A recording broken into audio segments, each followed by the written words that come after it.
Oh no, where are my glasses? All right, we're doing this. No glasses.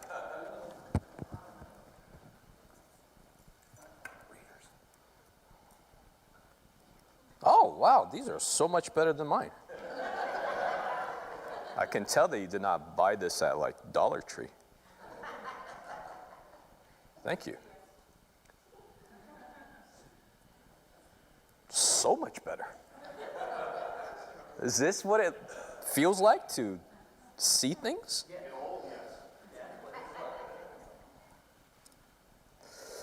All right. Also, you guys are being watched. Thank you, Charlie, once again. There you go. In case you start texting, they will let me know. Because I don't pay attention to you guys, by the way. It seems like I'm looking at you, but I'm looking like at your forehead. You could be doing God knows what, but they are watching you. All right, Ezra, chapter 2. We are finally finishing chapter 2. Today, we will go through verses 59 to 70.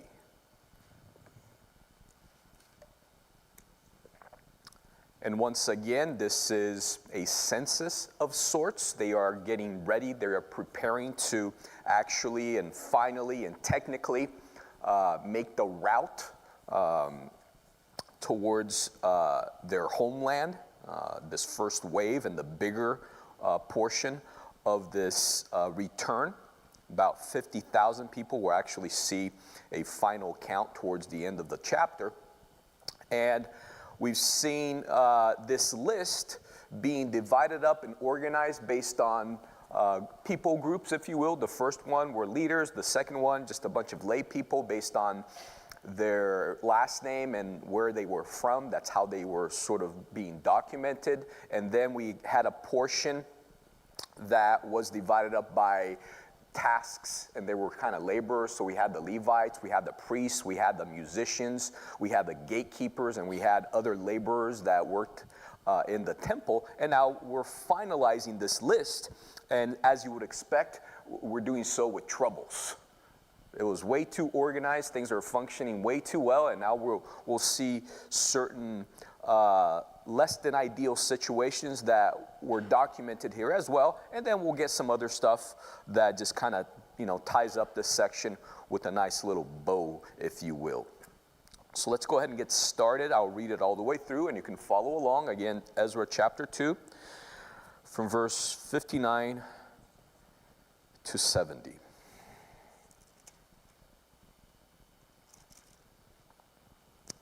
And these were the ones who came up from Tel Milah, Tel Harsha, Shurab, Aden, and Immer, and they could not identify their father's house or their genealogy, whether they were of Israel. The sons of Deliah, the sons of Tobiah, the sons of Nekoda, 652. And of the sons of the priests, and the sons of Habiah, the sons of Koz, and the sons of Barzillai, who took a wife of the daughters of Barzillai, the Gileadite, and was called by their name. These sought their listings among those who were registered by genealogy, but they were not found. Therefore, they were excluded from the priesthood as defiled. And the governor said to them that they should not eat of the most holy things till a priest could consult the Urim and Thummim. The whole assembly together was 42,360, besides the male and female servants, of whom there were 7,337. And they had 200 men and women singers. Their horses were 736, their mules 245, their camels 435, and their donkeys 6,720. Verse 68. Some of the heads of the fathers' houses, when they came to the house of the Lord, which is in Jerusalem, offered freely to the house of God to erect it in its place, according to their ability. They gave to the treasury for the work 61,000 gold drachmas, 5,000 minas of silver, and 100 priestly garments. So the priests and the Levites, some of the people and the singers, the gatekeepers and the Nethinim, dwelt in their cities, and all Israel in their cities. So as I stated, this portion that sort of finishes up this list of people based on their families and pedigree, now we have documented here some issues that naturally would arise. Here again, we're talking about roughly 50,000 people making their way in this journey that took months on end, about 900 miles or so. And the census was important because they needed to document who they were, or at the very least where they were from, so that they could rightfully take possession of land. Mostly. Obviously, that did not apply to the Levites per se, but even though they needed, to document their genealogy as well for different reasons. So right off the bat here from verse 59 to 60, we have the documentation of a few families that could not prove who they were and where they were from.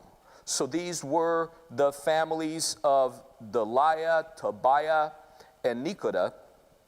And it states here that they total 652 people here. So we have names of heads of households, right? And then sort of the family tree goes from there. But this group of people who chose to go, many people didn't. As I've stated before, also, only about 5 to 10% of the total population of exiles that were in Babylon actually chose to go back to the homeland, especially at this point in time where everything was essentially starting from zero. But this group of people, even though they chose to go, they couldn't technically document their heritage for whatever reason. And it's not something that you can't guess or estimate. They were literally captives, right? For 70 years, they were in a foreign land. So it's not like they had time to, gather all their documentation, put it in a little safety deposit box, and keep that safe for all of these decades. We all have been there where we've lost documentation,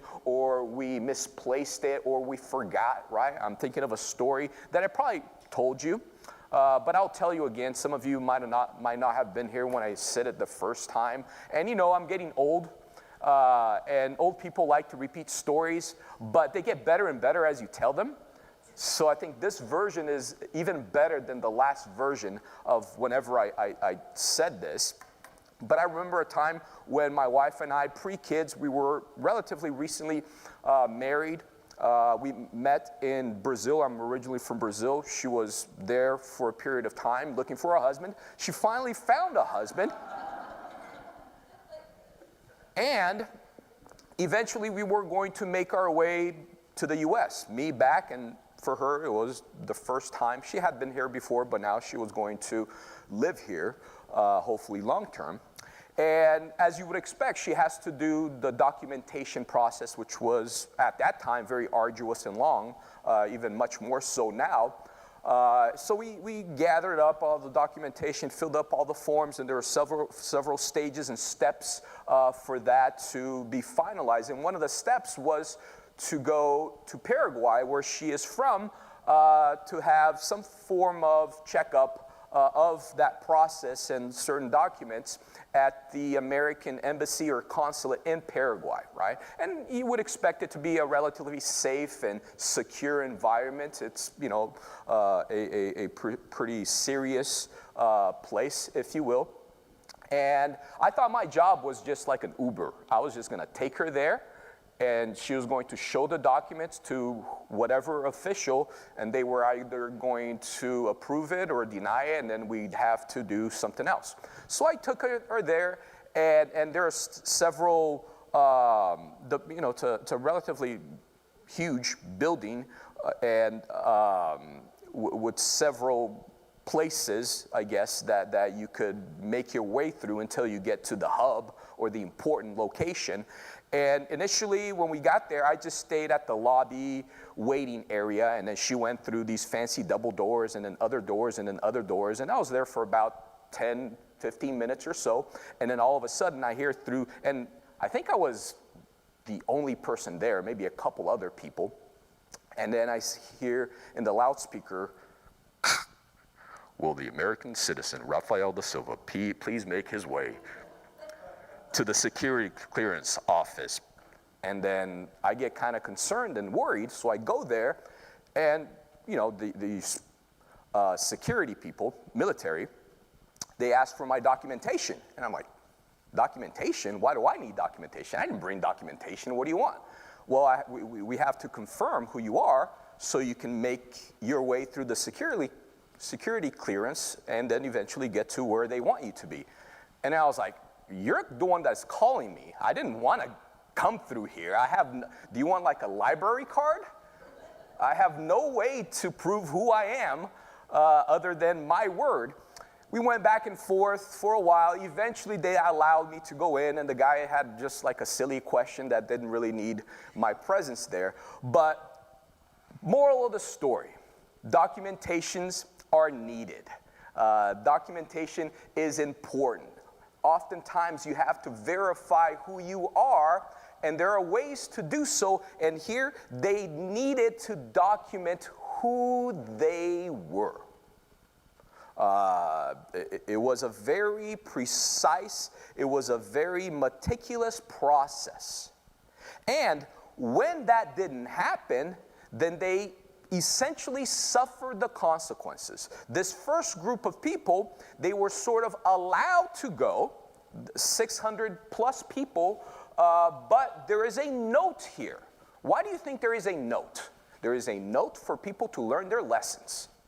And the lesson is, look, you're going to be allowed to go, but very likely you're not going to be able to take advantage of certain portions of your inheritance because you could not document, you could not verify who you are.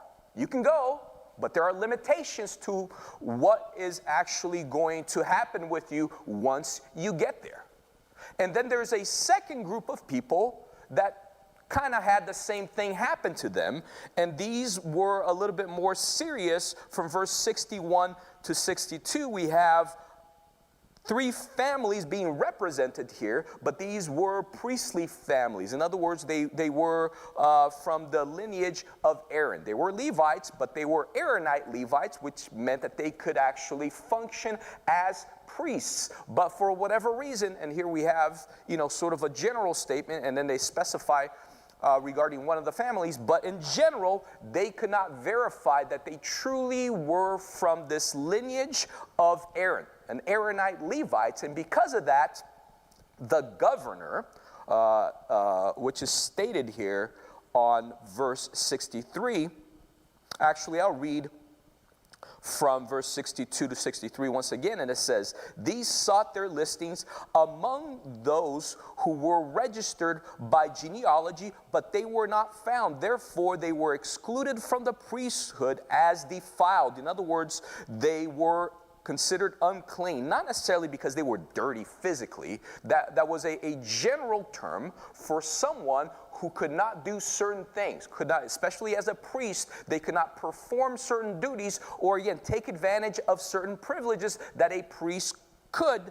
And specifically, it is mentioned here that they couldn't eat of some of the holy things. A portion of the sacrifices, the things that were offered to God, it was actually divided up so that, again, one part was just consumed and offered to God. Another portion, the priest could actually eat, such as the showbread and some of the other grains and other types of offerings. Well, these priests who could not prove that they were truly priests, again, they could go and sort of do some priestly things, but not all of them, including consuming of these holy items, because they did not have enough proof, enough documentation of who they truly were. And the governor, most likely Zerubbabel, states here on 63, and the governor said to them that they should not eat of the most holy things till a priest could consult of the Urim and the Thummim. What is that? We don't know for sure exactly how this worked, but we know more or less that the high priest, the head honcho, the leader of the priests, this was something, these items, most likely stones, they were placed in his breastplate. If you see illustrations of the garment and the uniform that the high priest used, it was very elaborate, and everything had a meaning. And they had these likely stones, and in the Bible, there are certain passages and stories of them actually being used, and essentially it was a way for them to know God's will. They did something to these stones, maybe tossed them on a table or whatever, and based on how they landed, you would know if God was approving or not of a certain issue, right? Usually it was a yes or no question. If there were like gray areas or if it needed explanation, then this process, wasn't really appropriate. Nevertheless, here we have, again, the governor stating, we're going to pump the brakes until we figure out who you are and if God is truly accepting you as priests. So until a high priest can utilize these stones, then you are not able to be a full-fledged priest as we make our way back to our homeland. And then the story goes on. And here the issues or the documentation of these issues, they end. And now we have other insight pertaining to what was happening and how things were going. So from verse 64 to verse 67, we have documentation not only of certain people once again, but also, and most importantly, the provisions that they were able to take with them. So let me read that portion to you once again, and it says, the whole assembly together was 42,360, besides the male servants, the male and female servants, of whom there were 7,337, and they had 200 men and women singers. Their horses were 736, their mules 245, their camels 435, and their donkeys 6,000. They needed a lot of donkeys for whatever reason. 720. So, again, about 50,000 people, a portion of those were slaves and servants. And that it had a lot of animals, they had a lot of resources. We saw, implications or some information pertaining to other things that they were bringing. But fact of the matter is, this is kind of counterintuitive because they had been exiled, captives, if you will, of a foreign empire for decades. And now they are leaving that environment, going back into their homeland, but guess what? It doesn't seem like they were roughing it. They literally have slaves, they have servants, they have a plethora of animals, including an ungodly amount of donkeys. Who needs that many donkeys? They did for whatever reason. I'm not an expert, but again, that's a lot of donkeys. So, to me, that shows a lot about God. That tells me a lot about who and how God is. Because his people were in a place, were in a situation of discipline. They were not supposed to be enjoying themselves very much for these 70 years. This was supposed to be something that was negative. It was supposed to hurt, sort of like a parent when they discipline a child. It is supposed to hurt in one way or another. But even though they were in this situation, which was precisely for disciplinary reasons, God was still providing. And he was doing so in abundance. So this wasn't this severe God who was just punishing them and wanting to make them feel, horrible and again, just hated them to the point where he didn't care anymore. He loved them so much that he knew they needed discipline, but while they were experiencing this discipline, he was constantly providing and caring for them. Again, this shows a lot about who and how God is. Even in times when we need his discipline, even in times when we are suffering directly or indirectly because of something that we might have done, or just because that's how the world works, he is still caring, he is still providing, and he definitely still loves us. And then it continues from verse 68 to 70, where it states here, some of the heads of the father's house, when they came to the house of the Lord. When it mentions here the house of the Lord, this is the temple. But actually what they came to were rocks. Piled up rocks and stones, if you will. Very likely here you have just the foundation, a rough foundation of where the temple used to be. But everything is in rubble. So when it's stated here that they went to the house of the Lord, that's all they found. But it's interesting because once they got there, or as they were perceiving what was left of the house of the Lord, it stated, which is in Jerusalem, offered freely for the house of the Lord to erect it in its place. That's literally the first thing that they did. Before even building their homes, before settling, based on their families and primary locations, from a human perspective, I think I would have, in the last half a mile or so, I'll be running in front so I can pick the best spot and figure out, a place with, a good,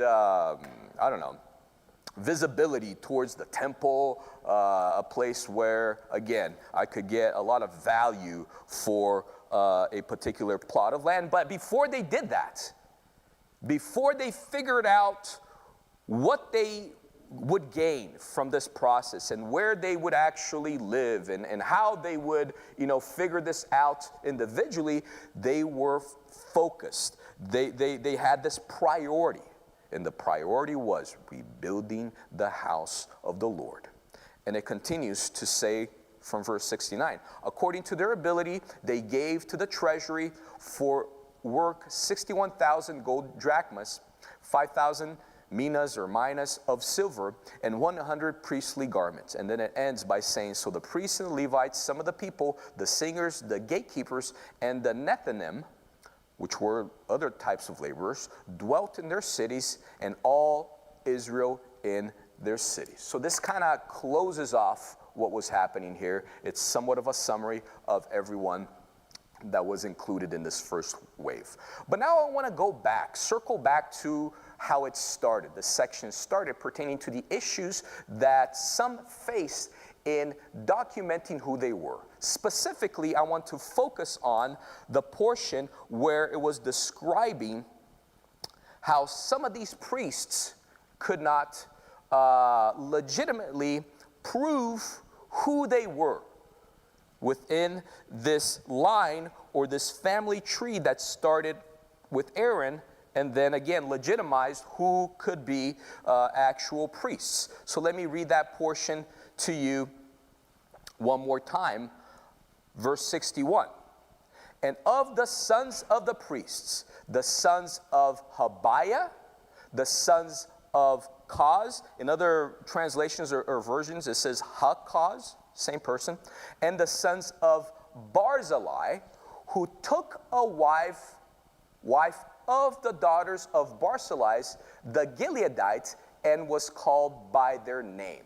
So let me explain to you what is happening here. There are three particular families. We don't have the total number of all their children and grandchildren and everyone who was included in all three of these families. But here we have three supposedly priestly families that could not verify that they truly were Aaronite Levites. And then we have more information pertaining to one of these three. The first two, we don't know exactly why they could not document who they were, why they couldn't prove that they truly were who they were claiming to be. But for the third family, the family here of Barzillai, we have that information. We have that detail. And what is the detail that we have pertaining to this family that could not prove who they were? It states that one of them, an ancestor, took a wife of the daughters of Barzillai, the Gileadite. Now, it would be interesting to figure out what is happening here and who this person was. If you sift through scripture, look at commentaries and Bible dictionaries, so on and so forth, this family originally, specifically of Barzillai, they became a very important, significant, famous family. And this dated all the way back to the time of David. You can probably recall the story of David. Eventually, he officially became king. And things weren't easy prior to that, and they were not easy after that as well. And one of the most significant portions of David's story, probably the saddest part, or one of the most sad part of the account of his story, was when one of his sons, Absalom, betrayed his own father.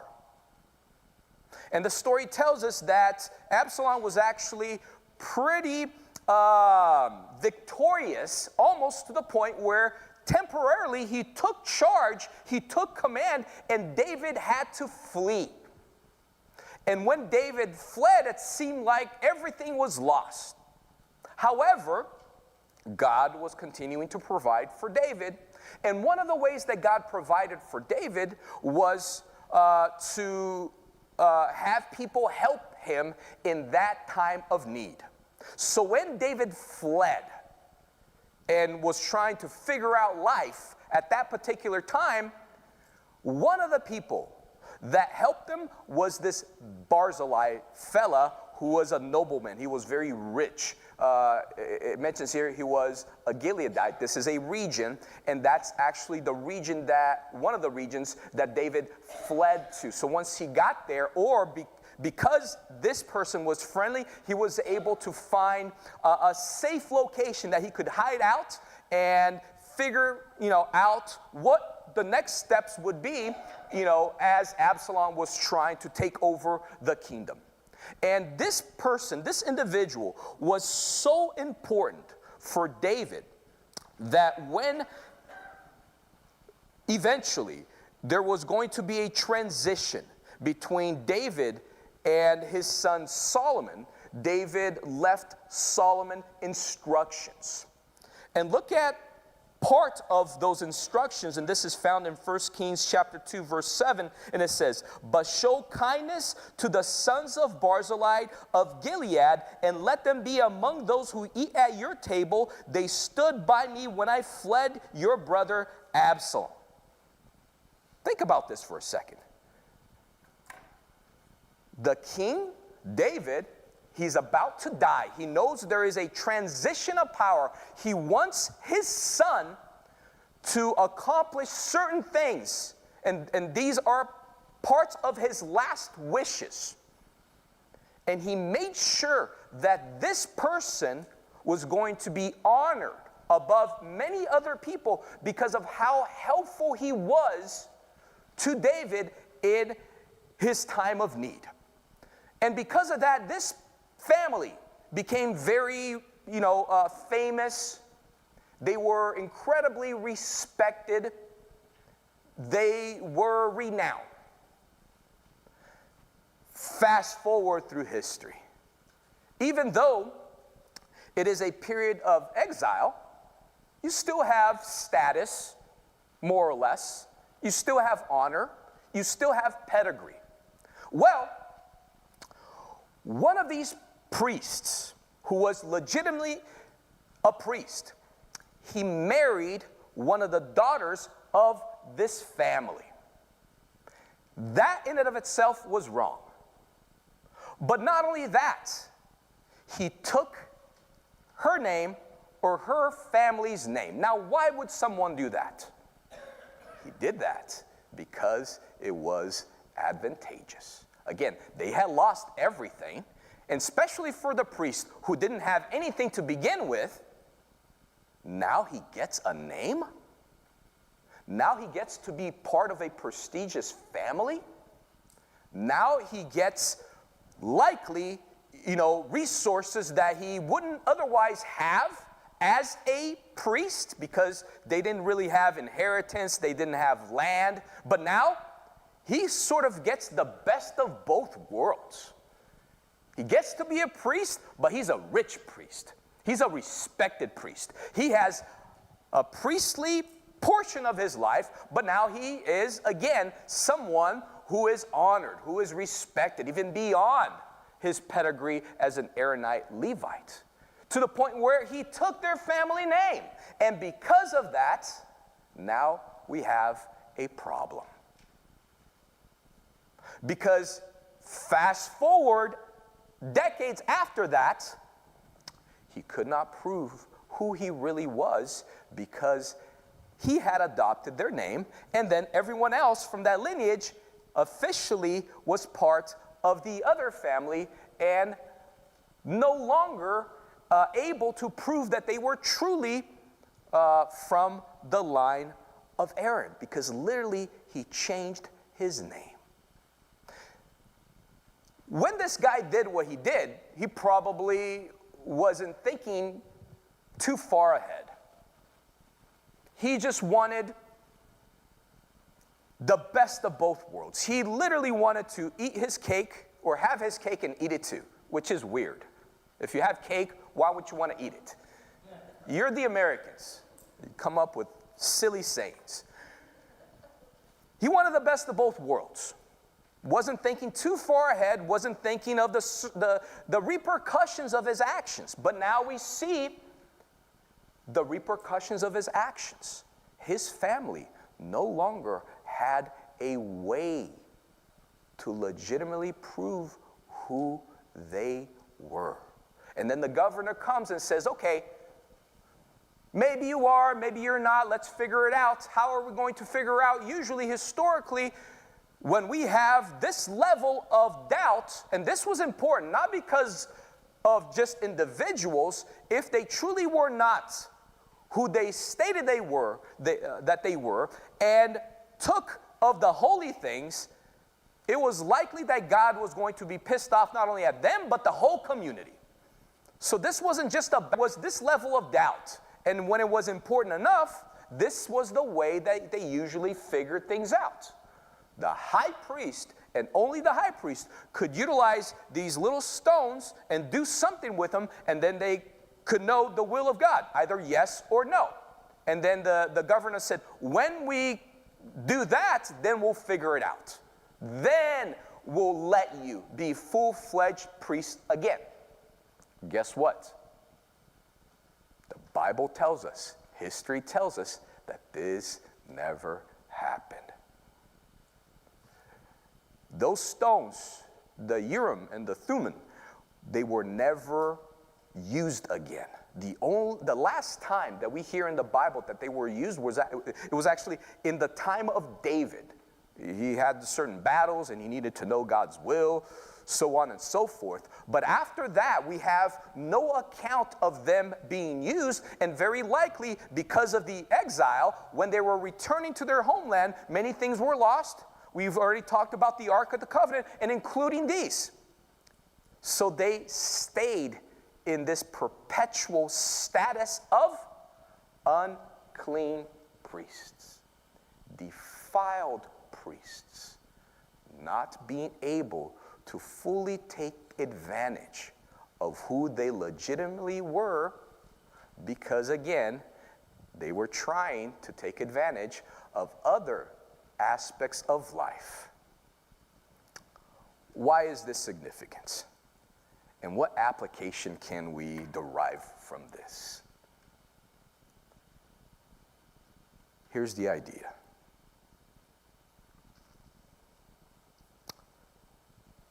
We as Christians, we live in the world, but we should not be of the world. And that is very challenging, because oftentimes we are tempted to have our cake and eat it too. In other words, we know the advantages of being a Christian, but are there disadvantages when you live and we live in a fallen world? Yeah. Because there should be a distinct difference. And every once in a while, because of those differences, in a temporal, superficial, temporary manner, you actually don't get certain things. You don't have certain privileges. You actually suffer, which you should, because that's biblical.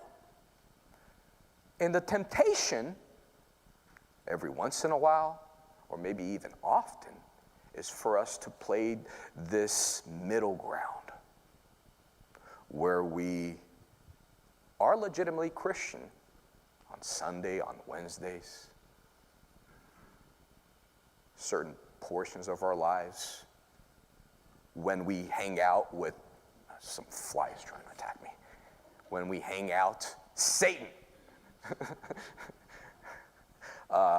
when we hang out with certain people, but then when we are in other places, when we are hanging out with other people, when we are in certain different situations, the temptation is, well, let me play this other role.